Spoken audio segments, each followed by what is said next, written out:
Hi, I'm Blake Gray, and I'm here with Roberto Stucchi. He is the owner with his siblings of Coltibuono Winery in Chianti Classico. It's a nearly 1,000-year-old winery. Roberto graduated from UC Davis, a degree in viticulture and enology. He's been the winemaker there since 1985. He is also the president of the Chianti Bio District. And Roberto tells me that 1/3 of vineyards in Chianti Classico are certified organic, which is quite a lot. So Roberto, it's morning where I am, and I'm having a glass of Chianti Classico in the morning. Roberto, it's evening. Thanks for joining me from Italy. Yeah, thank you, Blake. And I'm here. It's almost dinner time, so I'm in the kitchen, which is where I spend a lot of the time now these days. Especially, we've been now stuck at home for basically 2 months now.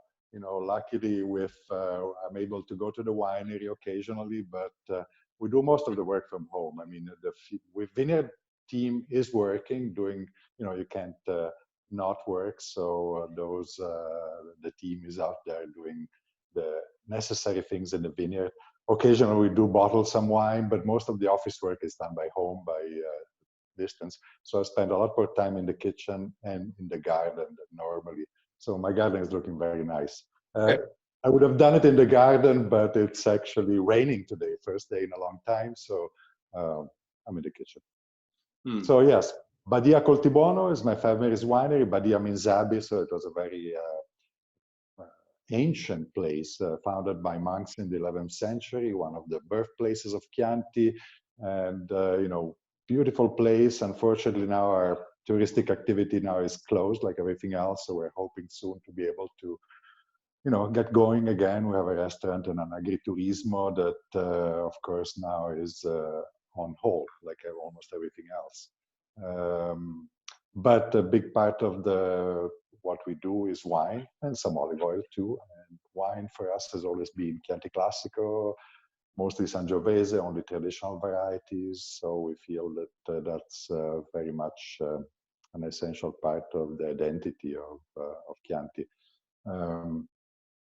And now, I know we had this discussion last year. I think it's very interesting that you've seen, because you've been winemaking since 1985, you have really seen the advance of climate change and the impact that it's had on Chianti Classico. Yes, a major change. In fact, I tend to refer to it as climate disruption because there's so many. It's not just the change, the anticipated maturation. Consider that we were harvesting from middle of October to early November in the old days, and with alcohol levels that barely went above 12% in the best years in the best vineyards. And now we harvest in September, maximum early October in the cooler vintages. Alcohol levels are between 13 and 15%. So, bud break can be as early as mid-March, and it used to be late April, and on and on and on. But other than that, it's also, of course, that part has been almost good for Chianti in a way. It has made it easier to produce ripe wines and get good maturation. But the problems that come with it are like intense rainfall, wind damage, severe drought. Everything has kind of like become more intense, and that's a problem. So we have to adapt to that, and I think we've learned to adapt. Big part of the adaptation has been conversion to organic practices that help significantly in terms of drought resistance, for example. And we've seen this in vintages like 2017 or 2011 that have been extremely hot and dry, where soil that has been managed organically with cover crop and compost for many years has more organic substance and will hold the moisture better. And so, and of course, we dry farm in Chianti. Almost everybody dries farms, and we find that the vines resist better, and we were able to get very good crop in 2017, even though conditions were very, very extreme. Now, I know that the market in Italy is very different. In the US, it doesn't seem like you get a huge benefit in the market from having certified organic vineyards. But in Italy, consumers are actively looking for this, right? Well, I think there is some interest now more and more, both in Italy and the US. It's true that in and itself, it's not a huge sales point, but it definitely helps. When I started was way back. We started the conversion in the late 80s, but then by mid 90s, we were organic. We certified everything in 2000.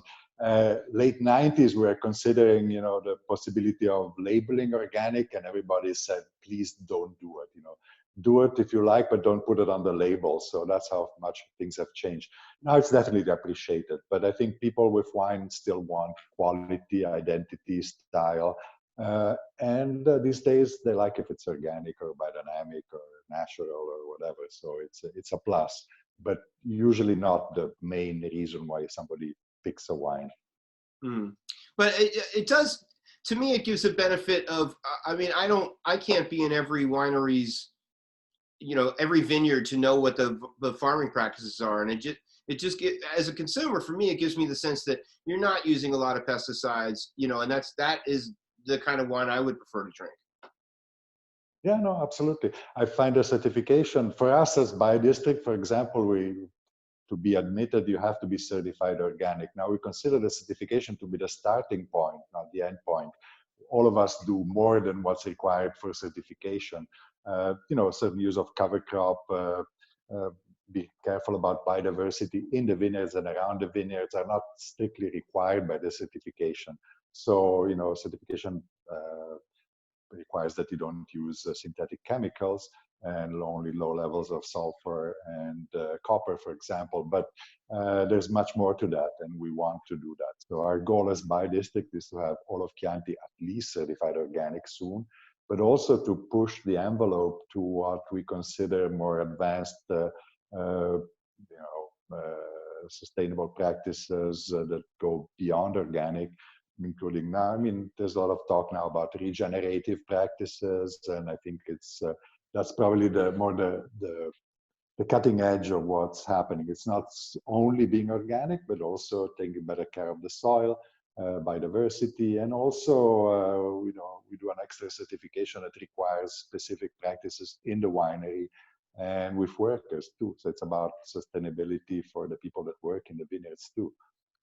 So it's a more whole picture really. Mm.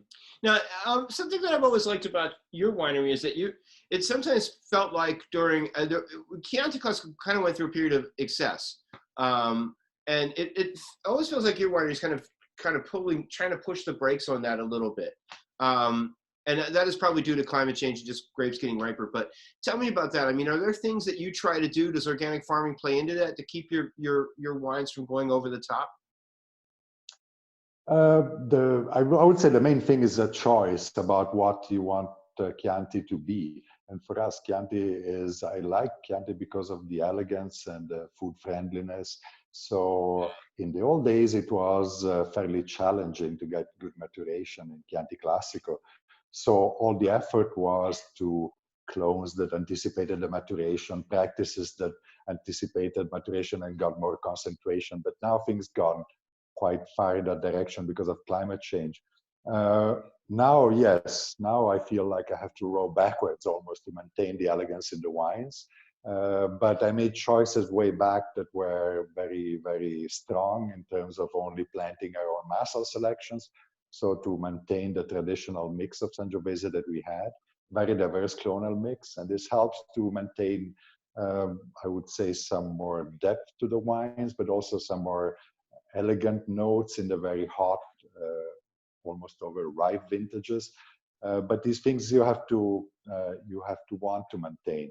A lot of producers in Chianti were looking at, in the old days, in the 80s and 90s, we're looking at Bordeaux as the model, then California, then now there's a lot of Brunello envy because of the success of Montalcino.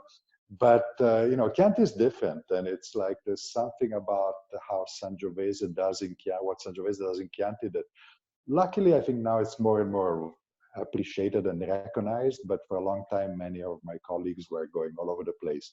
I always felt that the strength of Chianti was its identity, and that you had to also work to make it better, but without losing what made it special and unique. And that's also the slightly lighter color. It's maybe not as full-bodied as some Sangiovese from other areas or other varietals, but I think it's a plus, not a minus. Sangiovese is a fantastic variety. It's a very difficult variety, but the beauty is how it expresses the place, the nuances, and how many different styles of wine you can make, almost to the point where you sometimes don't recognize the varietal in some of the wines, just because you can push it in so many directions. But we're in one of the historical birthplaces of Sangiovese, and there's a long, I grew up tasting older vintages. We have vintages from the 40s and 50s that's still, in the bottle that's still drinkable, and some from the 60s. So it's also a care about maintaining a style and a certain uniqueness that our wines have always expressed, and that we like to maintain that. We don't want to chase somebody else's idea of what a great wine is. Now, let's dig into what you were saying about massal selection a little bit, because that was interesting to me. So explain what is massal selection, and why is it so helpful?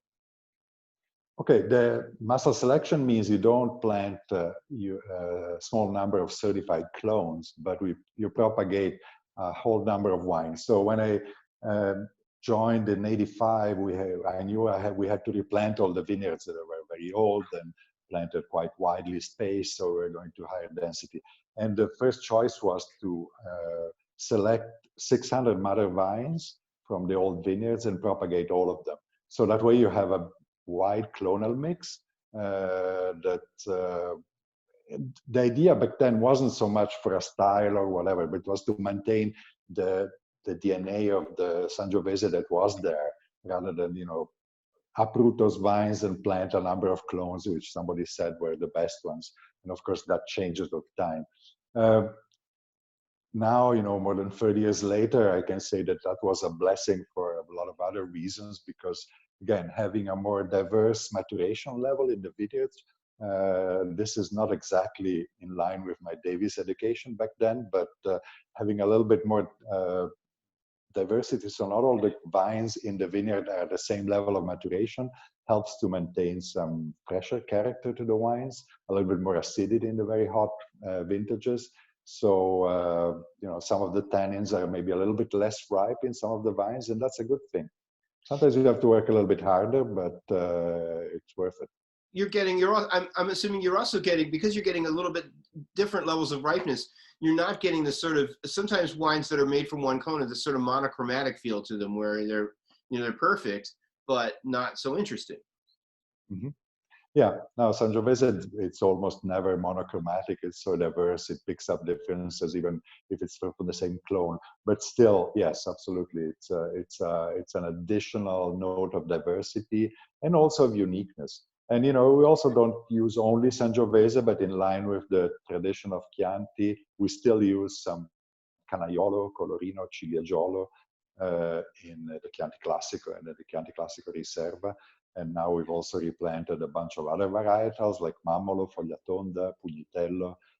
We don't usually use them in the Chianti Classico. We have a wine devoted to those, but still, we like the diversity. Indigenous varieties and, a little bit of spices to complete the Sangiovese. But Sangiovese is the name of the game. And it's only been 20 years since it's been allowed to make Sangiovese 100% as for Chianti Classico, but we still like to use some of the other varietals. Yeah, it's one of the things that's been greatest about the Italian kind of wine renaissance of the last 25, 30 years is the reappreciation of the heritage varieties, instead of everybody rushing to plant Chardonnay or Cabernet or something. But I mean, Italy has just such an enormous enormous number of varieties that people are making into commercial wine, and it's such a strength. Yeah, and it's nice that people appreciate it more and more. Sometimes I find I used to travel to the States quite a bit, now of course on hold like everything else. And sometimes I go into wine bars or kind of trendy wine shops, and they kind of overlook Chianti as like, yeah, you have some Pecorino or something a little bit more weird and different, because Chianti is so well known. But it's a good thing. There's a lot of interest in the local, and in Italy we have 1,000 of varieties, so it's definitely something that luckily it's coming back more and more. There's more appreciation for that. And even Chianti, which had gone into international varietals quite a bit, it's allowed to plant up to 20% of any international variety. Nowadays, it's much more back into the indigenous varieties and Sangiovese as the backbone, and so less on the Bordeaux varietals than in the past, which is good. Now, I know you're using Chianti and Chianti Classico almost interchangeably, and I'm going to get a nasty email from the Black Rooster people who are going to tell me, hey, Chianti Classico, so much more special than Chianti. But we do need to say that, right? I mean, Chianti is the larger area, and Chianti Classico is a smaller delineation. It's not small. In fact, it's kind of an archipelago, if I think is a fair way to describe it. There's this kind of special zones within Chianti but I'm curious about that though, because as a consumer, I'm very well aware that Chianti Classico is a step up on Chianti. But do you find that when you come to the U.S. that people are or not aware of that? Well, there's a lot of confusion about that, but for good reasons.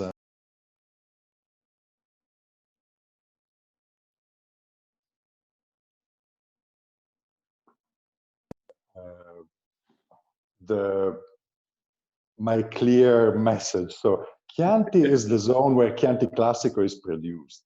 So there's only one Chianti zone, which is Chianti Classico. Then, for complicated historical reasons, you're allowed to produce Chianti outside of the Chianti zone.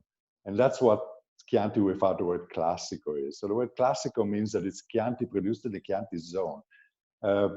Chianti without the word Classico is produced in the Colli Senesi area, Colli Aretini area, and Rufina, and on and on. So each of these areas have their own qualities, and some make really great wines. Think of Rufina, which has definitely its own identity and so on. But none of them are Chianti. So I mean, if you want to find out why that's the case, that's a long story, but we need another podcast for that. So a conversation just for that. Or you read Bill Nestor's book, In Search of Chianti Classico, and he has a fantastic chapter on why that's the case. But, the wars of Chianti in the early 20th century and so on. But so Chianti is the zone where Chianti Classico is produced. Okay. Well, as long as we're talking controversial stuff that'll make people in the Black Rooster people unhappy with me, let's talk about Gran Selezione, because that came in a few years ago as like the new top level of Chianti Classico, and you are still making this Reserva is still your top level wine. You're not making a Gran Selezione. So why is that? Well, Gran Selezione, when it was voted, decided by the consortium, was very controversial. It was passed by a small majority, and majority wins, so it's fine. It was brought into place. Not many producers were making it initially, mostly the very large wineries and so on. But since then, it has grown. There's more and more wineries making it, but still, my argument is it's poorly defined as a category. There's not really an objective, clear definition of what it is. Basically, any wine that passes the commission can be a Gran Selezione as long as it's been aged 30 months and it comes from a state-owned or managed vineyards.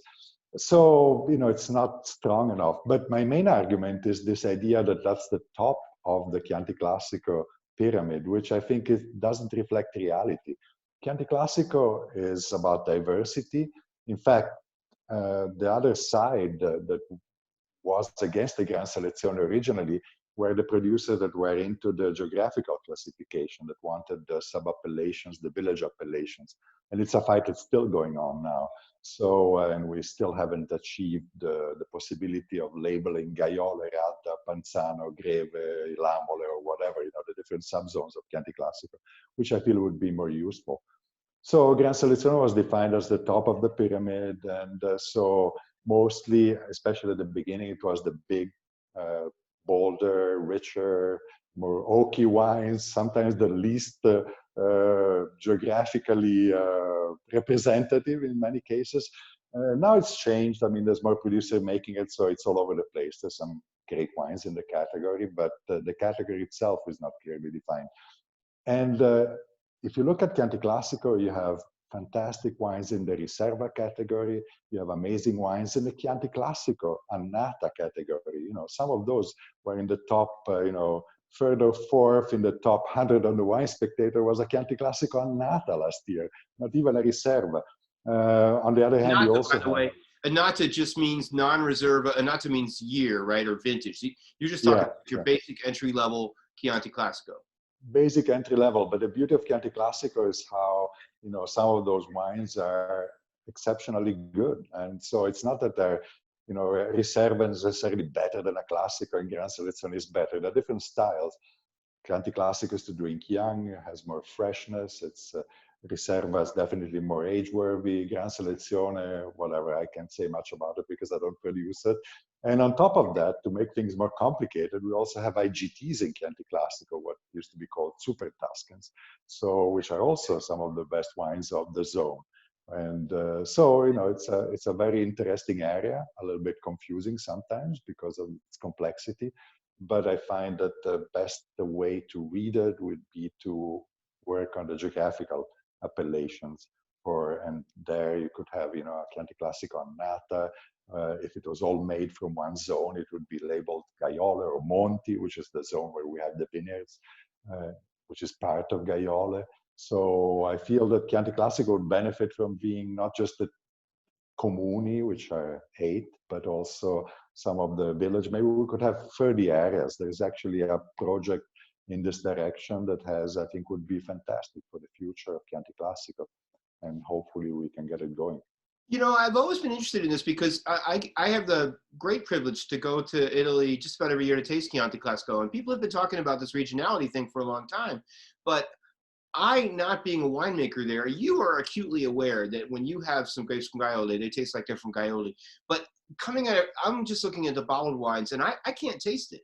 And I've tried. That I think, for one thing, something I agree with you on completely, the entry-level Chianti Classicos, I'm often the Annatas, I'm a big fan. But I also think those are maybe the ones that would show the regionality more because there's less done to them. But you know, in order for me to try, and I tried this year in February, I tried to taste Lamole. I picked that, and I'm going to teach myself what Lamole tastes like. And I couldn't do it. It was really hard. I found out that I drank a wine that had Lamole on the front label, and it wasn't from Lamole. You know, so I mean, the complication of the regionality is winemaking style gets in the way, and then people blend, and you know, I understand it's a goal because you can argue that that's the strength of Burgundy, and I know that you're a winemaker and you're tasting these things, but as a consumer, I have a really, really hard time tracking down the regionality within Chianti Classico. Right, right. Well, I can see why. But first of all, we don't have an appellation system now, so that you can't taste a wine from Lamole and it's not all grapes from Lamole, or a wine from Gaiole and it's not all grapes from Gaiole. So, you know, that makes it hard to identify. Of course, some of the wines are all from one zone, but there's no way to certify it on the label. The other thing is that I like what you said, that I find that's very, and I want to go back to that, the wines that most reflect the local identity are the Chianti Classico Annata. And this is very important because there are some of the producers that are into the Gran Selezione want to start doing the village appellations only from the top, the Gran Selezione. But I think it would be a big mistake because the Annata is where it's more needed. And it's also where it's more, where it really reflects more the quality, the style of the wine. Having said that, Sangiovese is Sangiovese.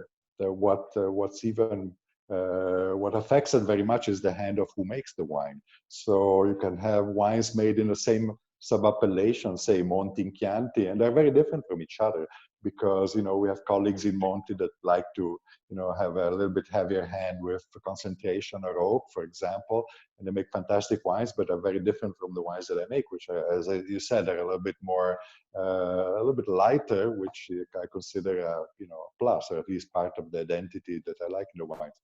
So it's never going to be that easy, but it's not a question of tasting Gaiole, Monti, or Lamole so much as that might come with time if we first established an appellation system. But it's not a question of breaking down a very large and complex geography into its parts to make it more readable and more interesting and more in line with how it really is. Hmm. Now, I'm sorry to put you on the spot because we weren't going to talk about cooking, but you're in your kitchen. You have to cook a lot because you're locked down. I'm kind of curious about what your daily life is like now. Shopping, you know, you're in Italy during a pandemic. What are you shopping for? What are you cooking? You know, what aren't you able to do that you had been able to do? Yeah, shopping has become a bit of a hassle because, of course, there's long lines, so you have to plan well and make big shoppings, no more than once or twice a week because you can stay in the line if you hit the wrong hour, sometimes an hour, hour and a half.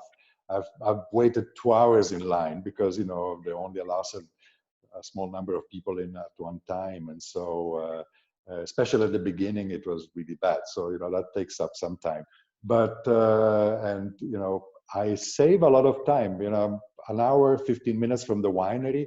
So I'm saving 2.5 hours daily of driving, of commuting to the winery. So that's sort of a benefit, which allows me to spend more time in the garden and cooking. I've certainly spent more time on cooking than in the past. I sometimes gotten into baking bread again after a long, long time. I used to do that a lot when I was in Davis, but I was in school and couldn't, do that regularly. So yeah, cooking, gardening, online conversations and meetings, and trying to keep things together. Are Things you that making? Do you make your own pasta? No, that's one thing I've never gotten into. You can buy good pasta and the dried pasta, so I've never gotten into that. I'll make lasagna, but I'll buy the pasta and just stuff it. For example, I'm into risotto because after all, I grew up in Milano, and I've just these days it's nice because you can look up recipes from whoever so we'll get inspiration from great chefs around the world and do our own simple version. But I don't follow recipes. I always make it my own. But my first love was cooking. So when I got into agriculture with the idea of producing food or growing herbs or working with the forest. So wine came later. And so to me, wine is still very much to do with food. And the place for wines is always on the table, especially with our style of wine. Mm. Yeah, but I think that makes a big difference in if you are a food first person, it makes a huge difference in the kind of wine that you're going to produce.